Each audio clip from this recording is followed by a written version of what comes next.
Paz do Senhor, bom dia pessoal, tudo bem? Meu nome é Diego, eu congrego na congregação do Jardim das Tulipas. O pastor Misael é meu pastor e eu fui convidado para dar essa aula especial aqui para vocês. Infelizmente eu não posso estar com cada um de vocês, eu amo dar aula interagindo com os alunos, gosto de trazer dinâmicas, coisas diferentes, mas vamos nos adaptar a estes momentos difíceis e continuar orando a Deus para que essa situação passe logo e venhamos a estar juntos novamente nos templos, adorando a Deus em união, juntos em comunhão. Vamos lá. A nossa lição desse trimestre está aqui do lado de vocês, ó. A capa bem bonita aí, com o tema Jesus e o Reino de Deus. Na primeira lição, vocês aprenderam sobre alguns lugares importantes onde Jesus esteve e desenvolveu seu ministério. A primeira lição é Jerusalém e Galileia, as terras onde Jesus viveu. Na segunda lição, que está aí na tela para vocês, já, ó, lição 2, Conhecendo Jesus de Nazaré. Nesse trimestre, vocês vão ver vários aspectos da vida de Jesus, então está muito interessante, procure não perder nenhuma aula. Na aula de hoje, nós vamos ver como ter um relacionamento mais íntimo com Jesus. Muito importante nos dias de hoje, onde tem tantas coisas para desviar a nossa atenção do nosso amado Salvador. E vamos lá, vamos começar então?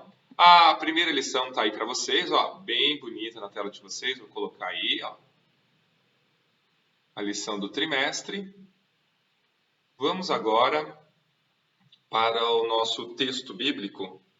Nosso texto bíblico se encontra lá no Evangelho de João, capítulo 20, versículo 31. Diz assim: Estes, porém, foram escritos para que creiais que Jesus é o Cristo, o Filho de Deus, e para que, crendo, tenhais vida em seu nome.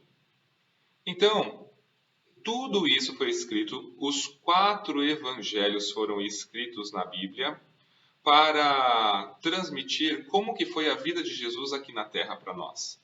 Então, nós temos 4 evangelhos na Bíblia. Eu quero saber de vocês, quem aí sabe, na ordem bíblica, na ordem que está na Bíblia, quais são esses 4 evangelhos. Então, você vai colocar a sua resposta aqui, ó, no comentário do vídeo, aqui embaixo. No próximo domingo, eu vou dar uma revisada nesses comentários que vocês deixaram, porque eu vou fazer várias perguntas. Aquela pessoa, aquele aluno que acertou mais perguntas vai ser o grande vencedor e eu vou publicar aqui no comentário do vídeo. Então, fique atento. No comentário do vídeo também eu vou deixar uns materiais para vocês se aprofundarem nos estudos dessa lição de hoje. Então, deixa a sua resposta aí. Quais são os 4 evangelhos da Bíblia? Ok? Então, eles foram escritos por um propósito, diz aí o texto, para que vocês creiam que Jesus é o Cristo, o Filho de Deus, e tenham a vida eterna em seu nome.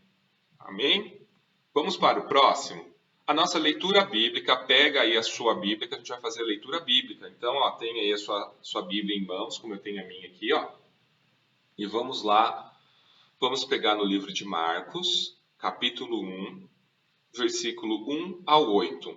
Existem várias curiosidades nesse texto e eu vou passar isso rapidamente com vocês, tá ok? Vamos lá? Primeiro princípio do Evangelho de Jesus Cristo, Filho de Deus, como está escrito na profecia de Isaías. Então, o evangelista já começa citando uma profecia do Antigo Testamento. Eis que envio o meu mensageiro adiante de você, o qual preparará o seu caminho. Vós, do que clama no deserto, preparem o caminho do Senhor, endireitem as suas veredas. Verso 4. E foi assim que João Batista apareceu no deserto, pregando batismo de arrependimento para remissão de pecados.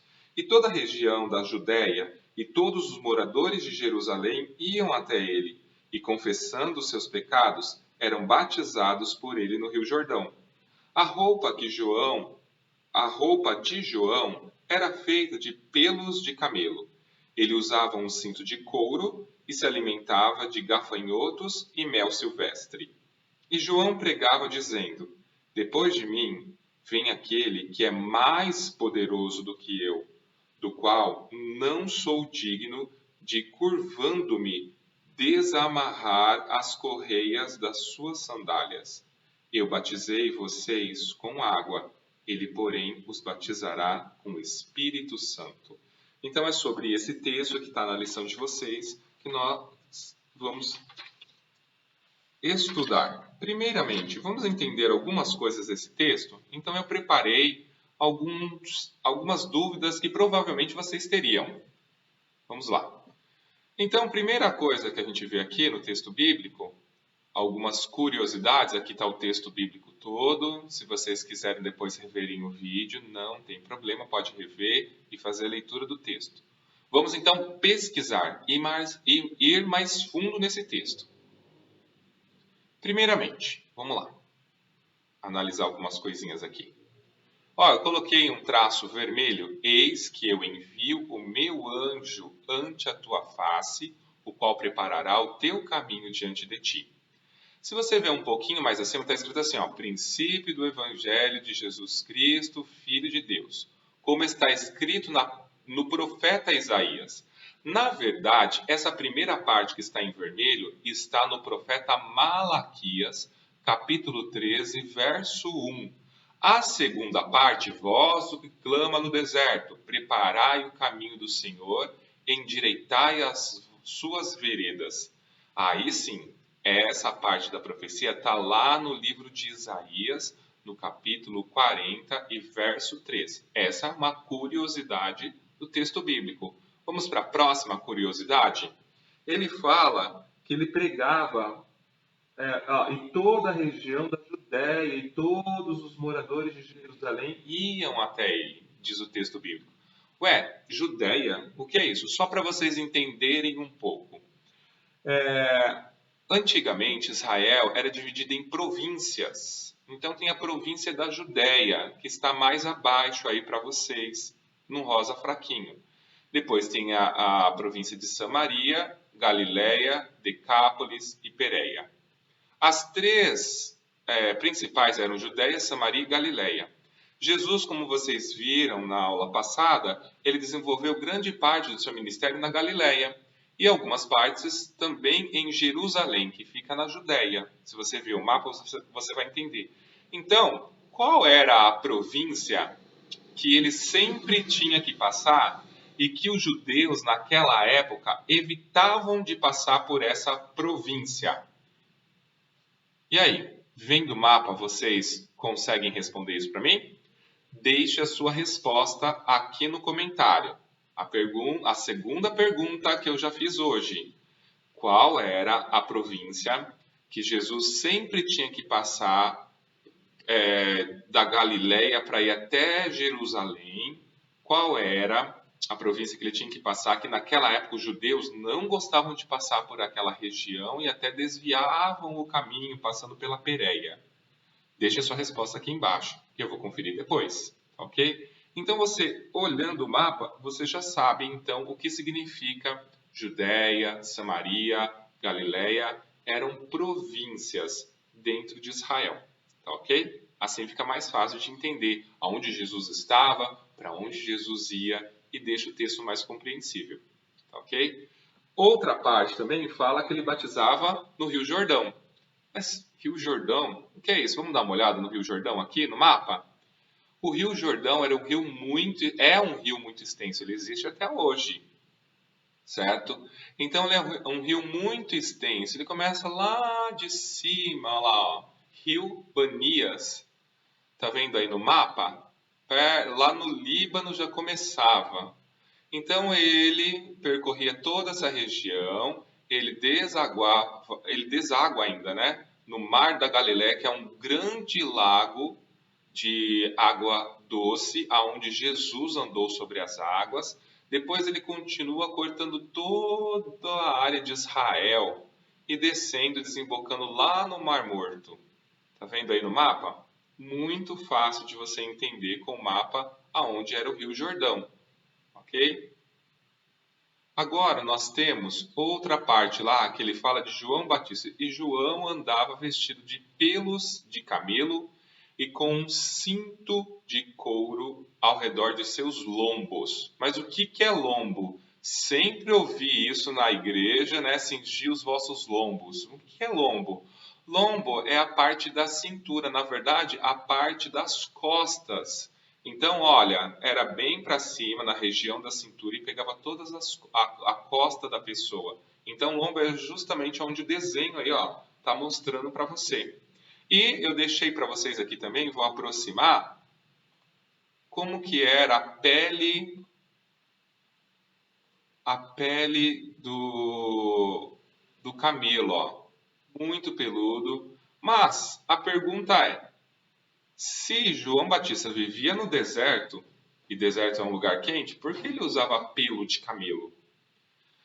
É muito interessante que o pelo de camelo, ele protege também do frio, porque no deserto não faz só calor. À noite a temperatura pode também chegar até uns 10 graus. E é muito frio. Então ele também usava para isso e conservar também energia. A temperatura do corpo dele ficava mais estável com a pele do camelo. Então tudo tem um propósito. É muito interessante quando você aprende essas coisas através da Bíblia. Tá vendo aí? João Batista comia uma coisa que é muito gostosa, que todo mundo gosta, e outra coisa que é meio nojenta, gafanhoto. Mel e gafanhoto. Mas por que ele comia essas coisas? Então, olha que interessante, eu tenho aqui uma recomendação para vocês lerem. Ó. Novo Manual dos Usos e Costumes dos Tempos Bíblicos, certo? Esse manual, ele é vendido pela CPAD. E aqui, olha, eu separei para vocês sobre por que mel e gafanhoto. Então, sobre o mel era usado para adoçar, porque não existia açúcar, como existe aqui no Brasil, que é muito comum, açúcar de cana. Né? Cana de açúcar, o açúcar nosso que a gente consome aqui vem da cana.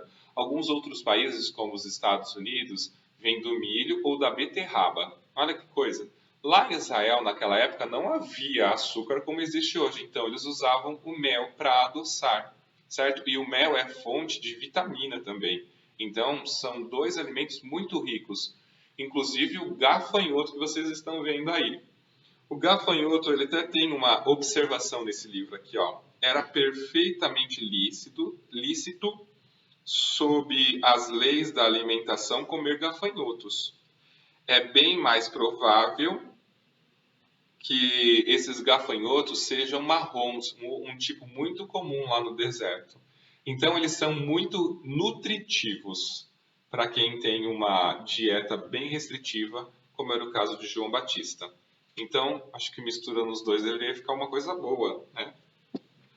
Muito bem, vamos continuar. Esses são algumas curiosidades que eu destaquei aqui no texto para vocês, ok? Vamos entrar no primeiro tópico da nossa lição. E o verbo se fez carne, mas o que é verbo? Esse fez está com acento, não tem, tá? Se fez carne, mas o que é verbo mesmo? Vocês se lembram da aula de português? Já faz um tempinho que vocês estão sem aula, mas eu acho que vocês se lembram muito bem na aula de português o que é verbo. Não lembro não, Diego. Primeira coisa, crente tem que tirar nota boa na escola. Crente que tira nota vermelha é vergonha. Tem que tirar nota boa. E nota boa não é 8, não. Não é 9,5. Nota boa é 10. Tem que tirar 10. Em matemática, em português. Então vamos lá se esforçar. Tem que tirar 10. Eu falo para os alunos, olha, não faz eu passar vergonha. Porque eu vou falar assim, olha o crente lá, ó, da Assembleia de Deus, que só tira nota ruim e fica no fundão da sala. Não. Crente tem que tirar nota boa. Tem que ser inteligente, sábio. Um exemplo para outras pessoas. Então, o que é verbo mesmo? Diego, eu não sou muito bom de português. Matemática até que eu vou, mas de português eu não sou muito bom. Verbo, provérbio, advérbio, adjetivo, substantivo, eu confundo tudo isso. É muito fácil. Verbo, numa frase, sempre vai representar a ação de alguma coisa ou alguém que está fazendo.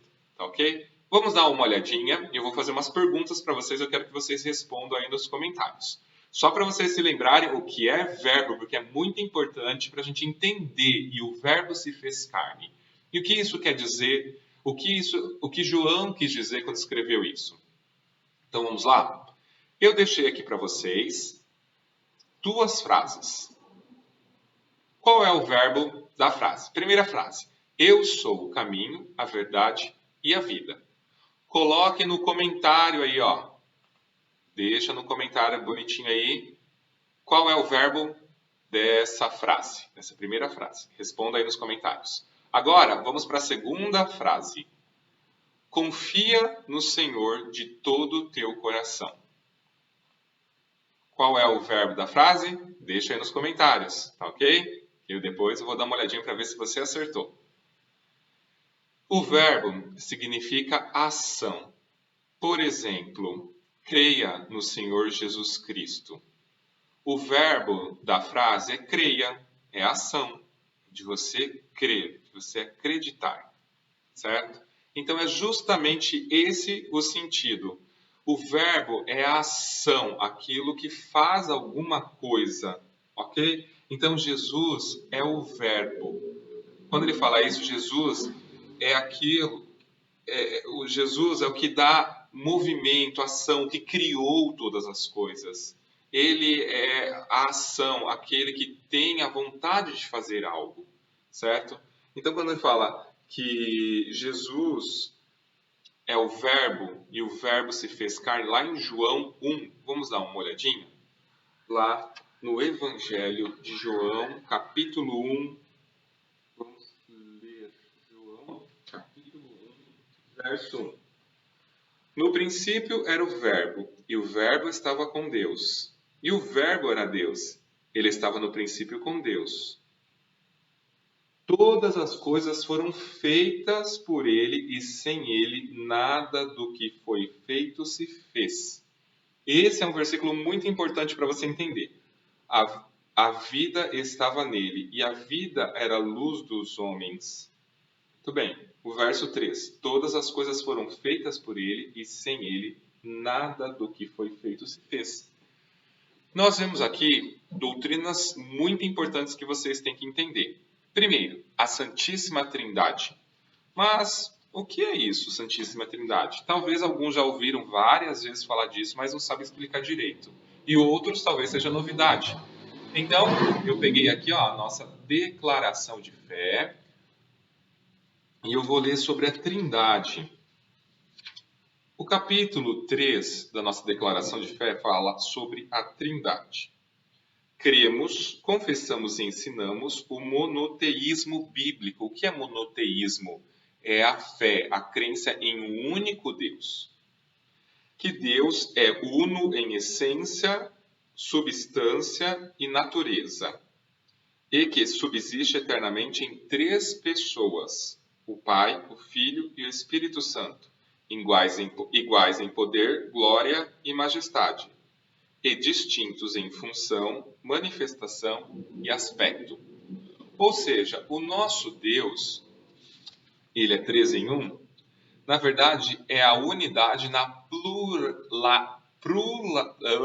pluralidade. É assim que se fala. Tenta aí, testa aí para você ver se você consegue. Pluralidade.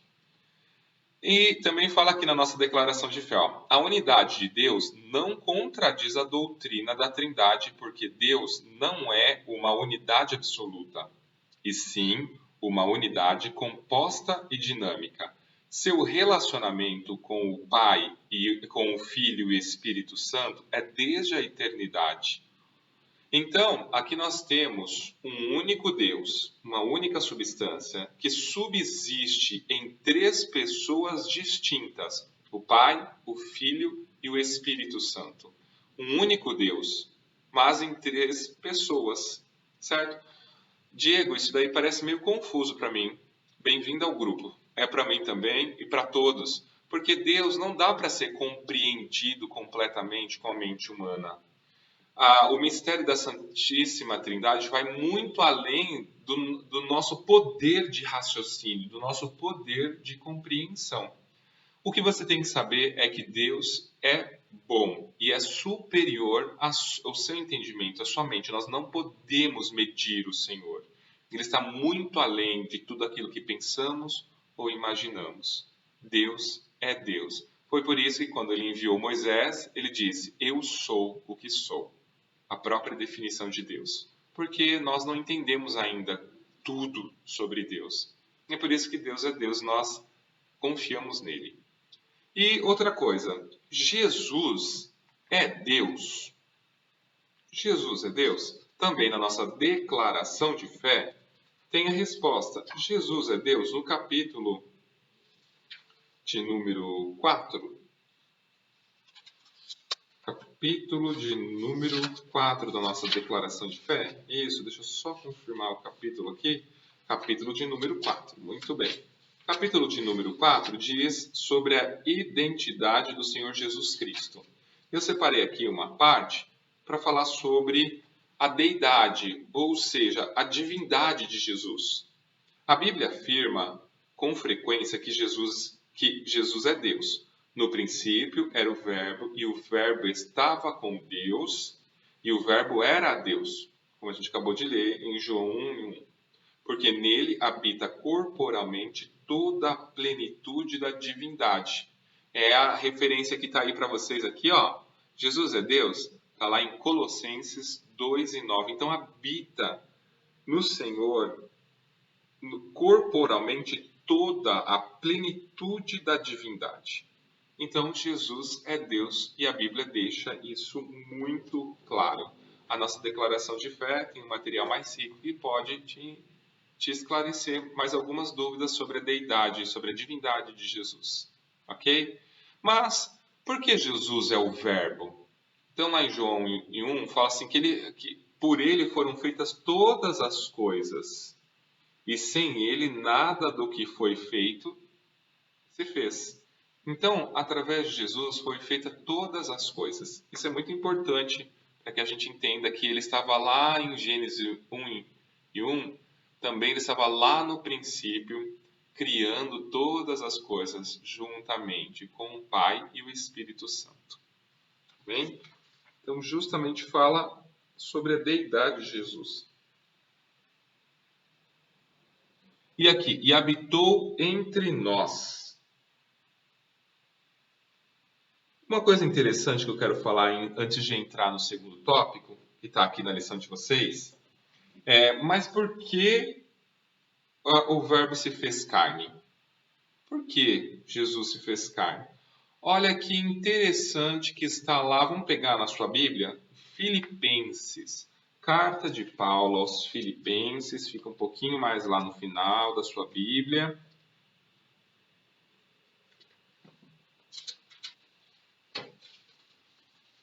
Em Filipenses, no capítulo 2, versos 5 ao 8.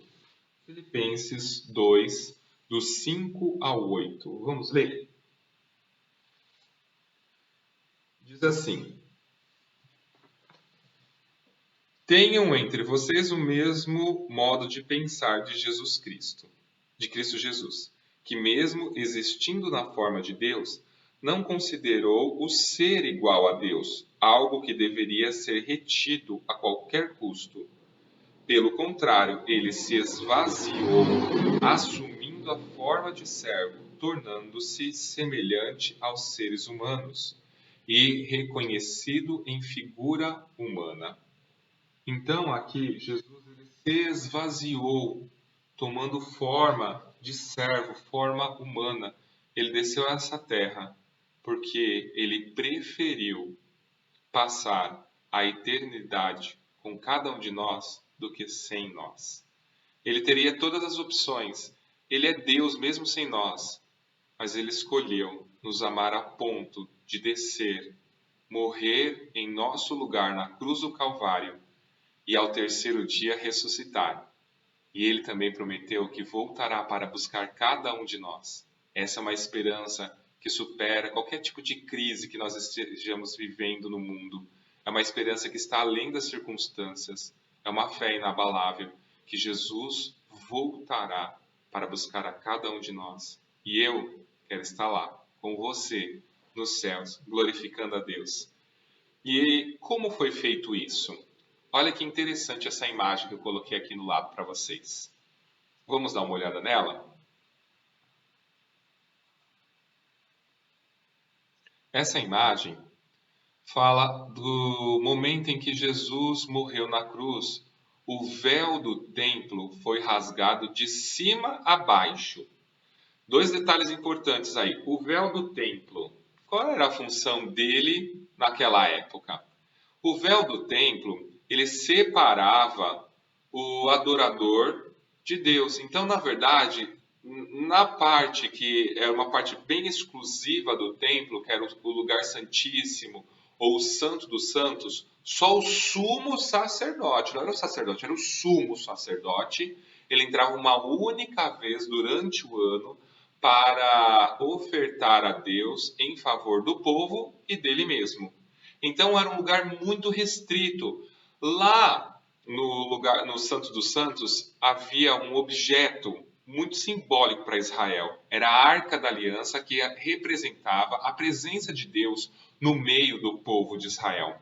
Então, esse lugar é um lugar muito restrito, só o sumo sacerdote uma vez por ano. O povo não podia entrar naquele lugar. Mas quando Jesus Cristo morreu na cruz do Calvário, esse véu que separava o povo da presença de Deus, que era algo mais exclusiva, esse véu foi rasgado de cima a baixo. Então, hoje nós temos acesso todos os dias, todos os segundos, à presença de Deus. A presença mais magnífica do universo, nós temos acesso a ela. E muitas pessoas não dão o valor ao acesso à presença de Deus, à acessibilidade que nós temos a este Deus tão maravilhoso e grande. Ele está acessível através de Cristo. Nós podemos correr para os braços do Pai. Sempre quando tropeçamos, sempre quando caímos ou estamos desanimados, torne o Senhor Jesus o seu melhor amigo. Quando você tiver um problema, não vá correndo falar para os outros, vá correndo falar para Jesus. Feche a porta do seu quarto, como ensinou Jesus. Dobre seu joelho e fale em secreto com o seu Pai, que vê você. A Bíblia garante isso, que Ele ouve as nossas orações, Ele está conosco, Ele habita em nosso ser, em nosso coração. Nós somos templo do Espírito Santo. Torne Jesus Cristo o seu melhor amigo. Melhor do que Facebook, melhor do que redes sociais, melhor do que séries de TV.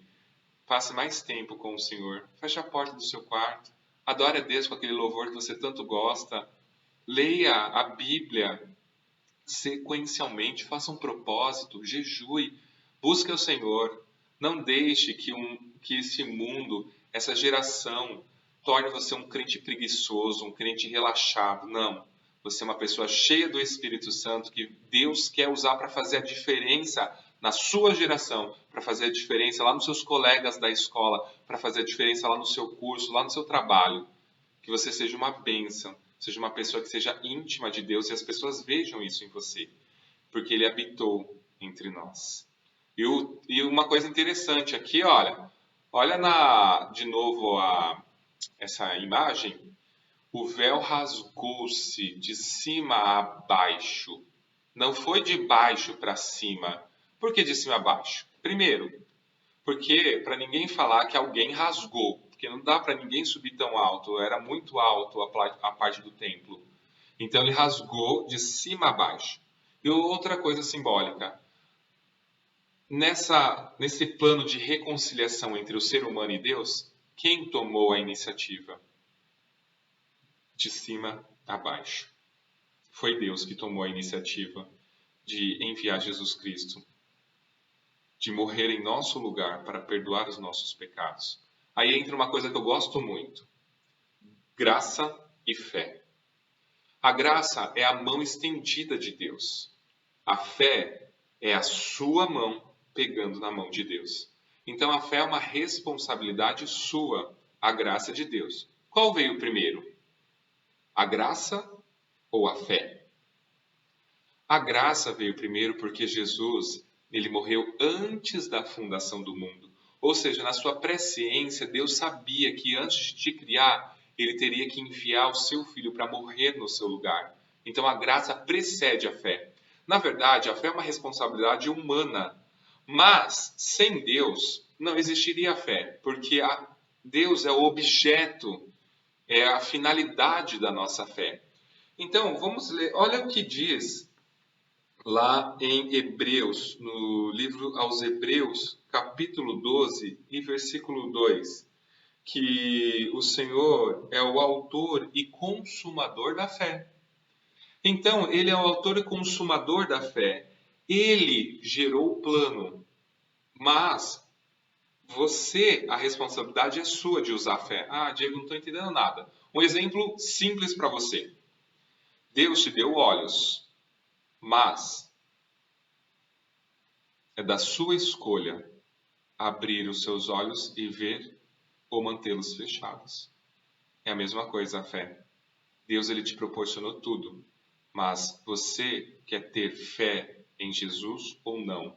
É uma escolha sua, assim como abrir os seus olhos. Deus deu ele para você enxergar, mas só você pode abrir ou deixá-lo fechado. Entendeu melhor agora? Então, a graça e a fé. E agora vamos para o tópico 2, que a gente já está aí, na verdade, né? Tópico 2, queria falar sobre isso com vocês. Nós vamos dar uma lida no texto que fala, ele habitou entre nós, sobre a acessibilidade de Deus. Ó, vou colocar na tela para vocês para a gente ler junto. Está lá no Evangelho de Mateus, capítulo 28, versículo 18 ao 20. E chegando-se Jesus, falou-lhes, dizendo: É-me dado todo o poder no céu e na terra. Portanto, ide, ensinai todas as nações, batizando-as em nome do Pai, e do Filho e do Espírito Santo, ensinando-as a guardar todas as coisas que eu vos tenho mandado. E eis que eu estou convosco todos os dias até a consumação dos séculos. Repare no verbo, e eis que eu estou. Não está no presente, eu estarei. Ele está falando que eu estou com vocês todos os dias. O Senhor está conosco todos os dias. Essa é a promessa de Cristo que se cumpre na nossa vida hoje. Então, em meio a essa pandemia, Deus está com você. Você não precisa ficar com medo, você não precisa ficar em pânico. Deus está com você. A vontade dele será cumprida na sua vida desde que você fique obediente a ele. Então creia, confie, durma tranquilo, em paz. Deus está com você. Jesus está aqui conosco. Enquanto eu estou ministrando essa aula, enquanto você está ouvindo, Deus está conosco. Que o Senhor venha trazer essa segurança ao seu coração, ao coração de cada um. Amém? Deus está conosco todos os dias. Falamos da acessibilidade de Jesus, que nós temos a Jesus. E uma coisa muito interessante aqui na lição, olha que diz, na lição de vocês. Eu estou no tópico 2. Ele escolheu lhe ouvir e dedicar 33 anos ao viver aqui na terra para dar a vida por você. 33 anos o Senhor dedicou eles inteiramente a você. E como que nós nos comunicamos com o Senhor? Ele está acessível, mas como nós conhecemos esse Deus? Como nós nos aproximamos de Jesus? Existem muitas formas. A primeira delas, para você conhecer Jesus, é você ler a Bíblia. É a fonte mais segura para você conhecer Jesus. A segunda é a oração. Orando ao Senhor, você se comunica, você se relaciona com Deus. Por isso que a oração é tão importante na vida do crente. Tenha momentos de oração, períodos entre você e Deus somente, e períodos mais curtos de oração, quando você está na escola, quando você está estudando, quando você está fazendo alguma tarefa, algum curso. Lá mesmo, obrigado, Senhor, pela vida que o Senhor tem me dado. Obrigado por poder voltar para uma casa, para um lar, onde tem um chuveiro quente, uma cama confortável, os quais muitos não têm.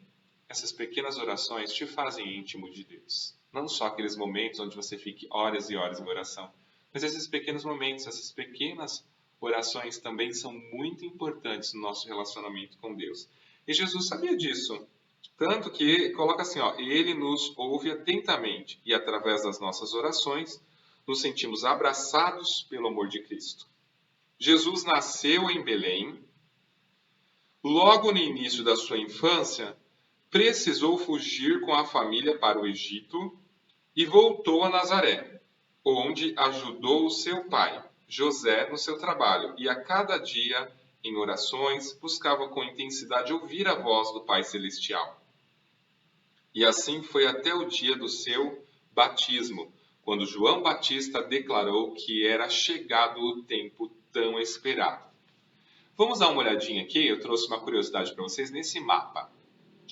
Esse mapa, se você não estiver vendo bem, eu deixei o link na descrição com a página da onde eu tirei esse estudo. Tem mais informações que você pode se aprofundar, então clica aí na descrição do vídeo. Eu deixei para vocês o link desse mapa. Então fala cada fase dos primeiros anos da vida de Jesus, por onde ele passou, o que aconteceu, algumas ilustrações, informações, as cidades, a Judéia, Jerusalém, Belém, Egito, olha lá, ó, para o Egito no cantinho, você vai ver aí, lá em cima, ó, na Galiléia, Nazaré, tá vendo? Você tem todo o ciclo da vida, por onde Jesus passou, onde Jesus foi, tudo aí para vocês no mapa. Se vocês quiserem ver em tamanho maior, quiserem se aprofundar mais, tem o link aí na descrição do vídeo, tá ok?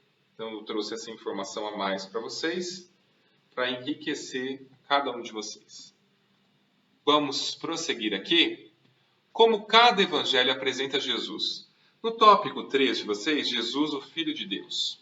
Então nós estamos estudando aqui sobre como o Evangelho de João apresenta Jesus. Mas olha que interessante que eu trouxe aqui para vocês, ó, tá aqui do lado, sobre como cada evangelho apresenta, dá ênfase, uma ênfase temática em Jesus. Vamos dar uma olhada mais de perto? Ótimo. Então nós temos aí as datas. Olha que interessante. Qual foi o primeiro evangelho escrito? Qual foi o primeiro evangelho escrito? Qual foi o segundo evangelho escrito? O terceiro e o último, quarto e último evangelho? Coloca aí nos comentários, a parte aí de baixo do vídeo. Eu quero que vocês coloquem essa resposta. Qual foi o primeiro evangelho, o segundo, o terceiro e o quarto? Que depois eu vou dar uma olhada para ver quem foi que acertou. Então coloca aí nos comentários essa resposta, tá ok? Vamos voltar lá para a tela que eu quero explicar algo importante para vocês. Então aqui tem o lugar aonde provavelmente foi escrito cada evangelho. Mateus, Antioquia da Síria, Roma, Marcos e Lucas e João em Éfeso, certo? Endereçado. Então, Mateus escreveu para os judeus, tanto que Mateus usa um recurso muito interessante que é citar as profecias do Antigo Testamento. Marcos escreveu aos romanos, para que eles entendessem quem era o Messias. E Lucas, como era gentil, ele era médico, ele escreveu para os gregos, numa linguagem num grego muito mais refinado. E João escreveu para todos, na verdade, né? Judeus e gentios, quer dizer que são os gregos, os romanos, então para todos, é universal o Evangelho de João. E a gente vê aqui as ênfases. Mateus dava ênfase que Jesus é o Messias, o rei. Então ele sempre traz a escrita, a descrição dos milagres, da vida de Jesus, sempre como Jesus como rei. Já Marcos vai ao contrário, Jesus, servo do Senhor, vitorioso. Daí então tem essas duas, um fala que é rei, outro fala que é servo. E também nós temos Lucas, que traz Jesus como homem perfeito. João já faz o contrário, como Deus perfeito, o Filho de Deus. Então a gente vê rei, servo, homem, Deus. Os 4 evangelhos juntos dão uma temática completa da vida de Jesus nesses 4 aspectos distintos. Muito interessante, né? Então, ó, nós temos aqui os aspectos da vida de Jesus. João traz sobre que Jesus é o Filho de Deus. É o que fala o tópico 3. Jesus, Filho de Deus. Ele apresenta Jesus como Filho de Deus.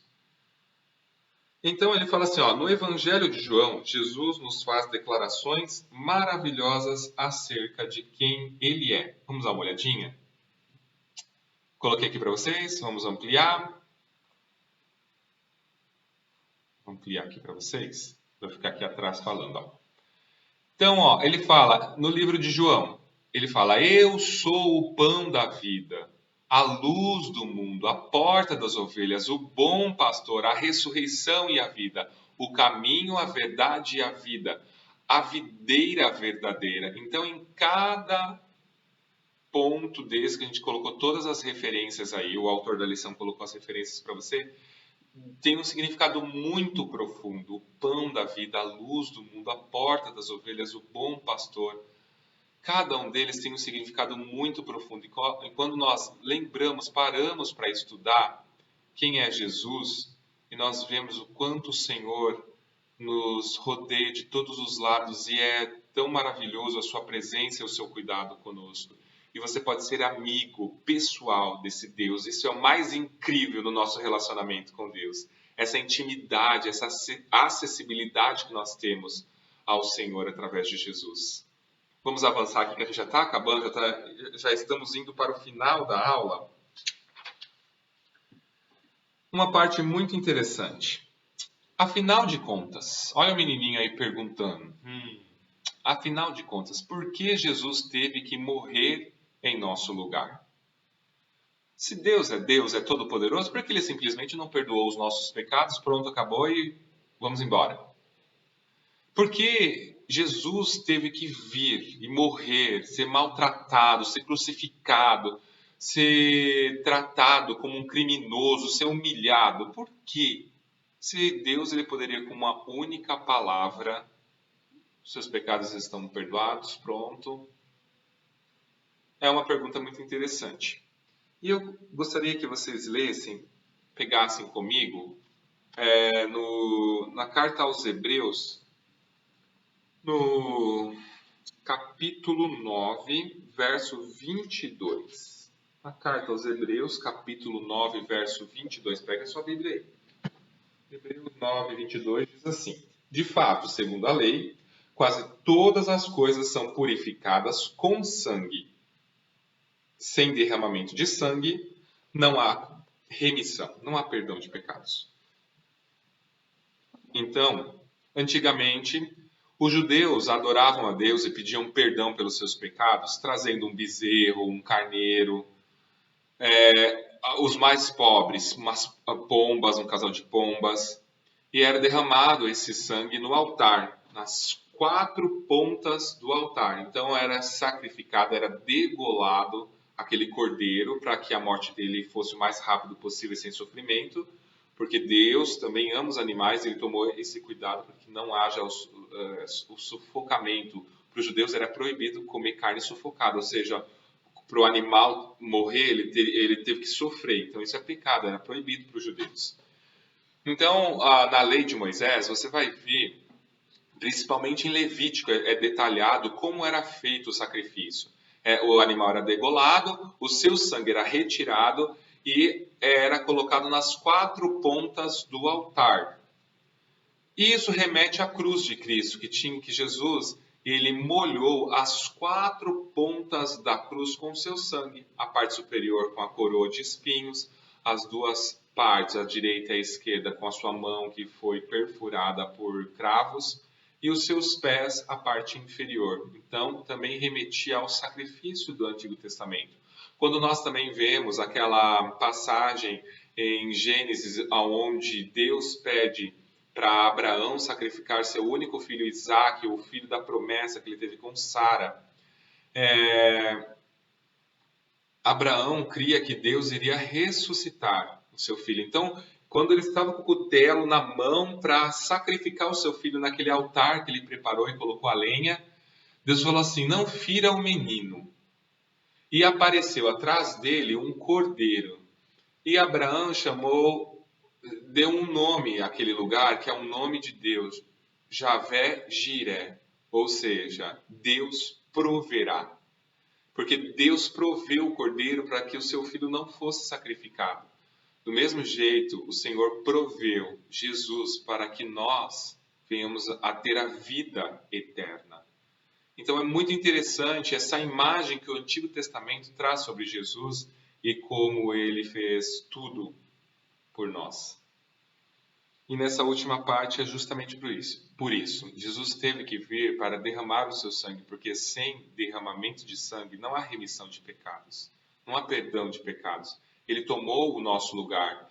Deus, para nos perdoar, ele não simplesmente esqueceu, ele passou por cima da sua palavra, por cima da sua justiça, não. Ele cumpriu a sua justiça. A ira de Deus foi cumprida em Jesus Cristo, quando ele morreu na cruz para perdoar os nossos pecados. Jesus cumpriu todos os requisitos para que o perdão de Deus fosse derramado sobre aqueles que creem em Jesus Cristo e dar-nos a vida eterna. E nós estaremos com ele para sempre, o veremos face a face, a Bíblia diz.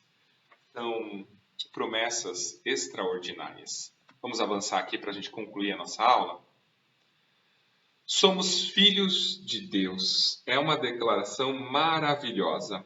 Mas, todo mundo, assim, se eu perguntar num ônibus lotado, e aí, pessoal, vocês, quem aqui ama a Deus? Para mim, a maioria ia levantar a mão. Ah, eu amo a Deus, eu amo a Deus, ah, eu creio em Deus, Deus é tudo para mim. Mas como a Bíblia, ela identifica quem realmente ama a Deus? Vamos pegar lá no Evangelho de Lucas, capítulo 6. Pega lá na sua Bíblia. É muito importante a gente estar sempre baseado nos nossos estudos na Bíblia. O Evangelho de Lucas, capítulo 6, versículo 46. Diz assim: Por que vocês me chamam Senhor, Senhor, e não fazem o que eu mando? Tem muitas pessoas que chamam Jesus de Senhor, Deus é o meu Senhor. Mas por que vocês não fazem o que ele manda? Jesus falou isso. Então não adianta falar que você ama a Deus, não adianta falar assim que você é cristão, se você não obedece os mandamentos de Cristo. E isso é ratificado por Jesus, no Evangelho de João, capítulo 14, verso 15. João 14, 15 diz assim, ó, vou ler rapidamente para vocês. João 14, 15.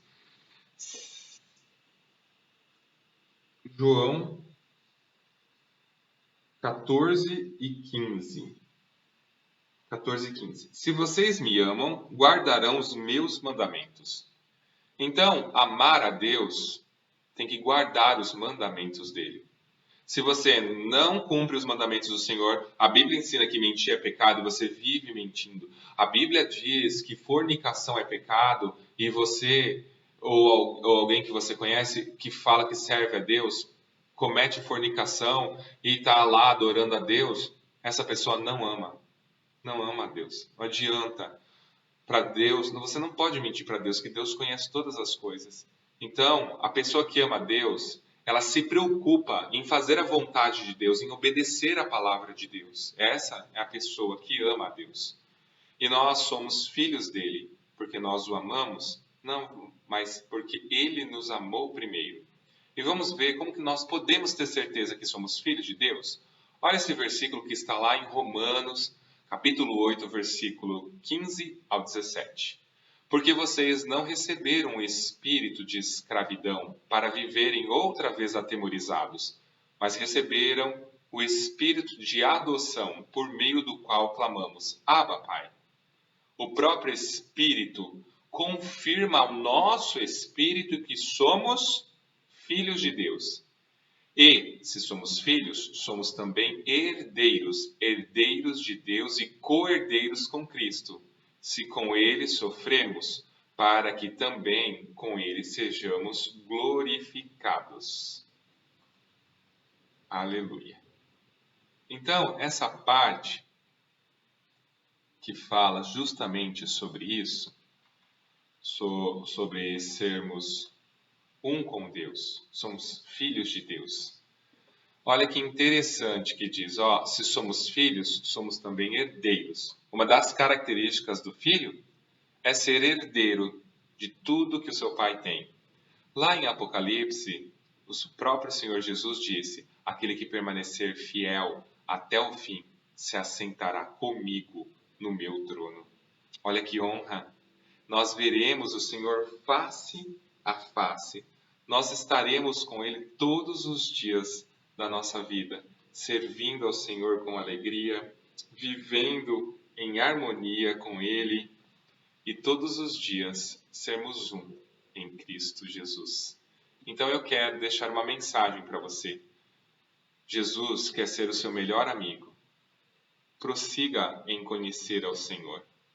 Prossiga em aprender da sua palavra, em aprender a lidar com as dificuldades, a ser uma pessoa amável, a ser uma pessoa educável, a ser um jovem de princípios, que não abre mão daquilo que Cristo conquistou para você na cruz, um jovem firme, onde as pessoas vejam convicção, fé, certeza, amor transbordante, uma alegria que emana da sua comunhão com Deus, um jovem cheio do Espírito Santo, um jovem que faz a diferença na sua geração, um adolescente, não como vários do mundo, um adolescente depressivo que só pensa em ficar no computador, só pensa em ficar no celular, no jogo, não, mas um adolescente que faz a diferença no seu meio. Que Deus te abençoe grandemente e que você sempre saiba, tenha certeza, Jesus Cristo quer ser o seu melhor amigo, Ele é acessível, Ele é o nosso Deus, o nosso maravilhoso Pai, o nosso Senhor, que está conosco todos os dias e que nós não precisamos ter medo, porque a Bíblia diz que no amor não há medo, antes o amor expulsa o medo. Então, que este amor, esse relacionamento íntimo com Deus, possa te dar a certeza em meio a situações difíceis como nós estamos vivendo hoje. Fique firme, leia a palavra de Deus, ame o Senhor, faça o bem, sirva ao Senhor com alegria e a gente se vê na próxima aula. Não esqueça de deixar suas respostas aí e eu vou dar uma corrigida e passar para vocês. Um ótimo domingo na presença do Senhor. Fique com Deus. Eu quero orar agradecendo pela sua vida. Vamos orar comigo? Senhor Jesus, muito obrigado por esta aula. Muito obrigado por tudo aquilo que o Senhor tem nos ensinado. Obrigado, Senhor, pela sua intimidade conquistada na cruz do Calvário. Nós somos teus filhos e queremos, Senhor, que o Senhor sempre seja o nosso melhor e mais íntimo amigo. E queremos prosseguir em conhecer o Senhor a cada dia, até aquele dia que nós estaremos face a face contigo. Veremos o Senhor como o Senhor é. Essa é a esperança que habita em nosso coração. Abençoe a cada adolescente neste domingo. Abençoe a cada professor, a cada líder que está assistindo também esta aula, Senhor. Em nome de Jesus, nós te agradecemos. Amém. Até a próxima, pessoal!